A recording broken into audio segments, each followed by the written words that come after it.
পড়ে যাচ্ছি তো আমরা ভিডিও করতে করতে পড়ে যাচ্ছি গাইস। দেখো আমরা এখন কোথায় ঘুরছি সমীর কাকাকে এই যে ফুলটা দিলাম।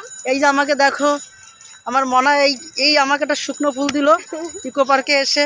তোমাকে কাগজ ফুল আর কিছু নেই, এবার বলছে কাগজ ফুল দেবে। গাইজ আপনারা বলুন আমার কি এই কাগজের ফুল দিবে? জীবনটা কি সেই কাগজের মতন হয়ে গেল আমার? আপনারা বলেন ইকো পার্কে আসলাম, এবার দেখো সেই কাগজের ফুলটা দেখাবো। চলো তাহলে কাগজের ফুল কিভাবে দেয় আপনার সঙ্গে থাকেন, দেখুন তাজমহল দেখেন। অনেক এখানে আসলে ফুল দেখতে পাবেন। আমরা আর কি করি, চলো দেখাই সব কিছু। দেখো চলে আসলাম সেই কি ফুল, এই যে কাগজের ফুল। ভালোবাসার জায়গায় কাগজের ফুল, আর ডালিয়া শুকিয়ে গেছে, আমাদের জীবনটাও শুকিয়ে গেছে। কেউ তোর পছন্দ করে না, এই জন্য কি করতে পারি, বউ ছেড়ে চলে গেছে বলছে। আর আমি এই কথাটা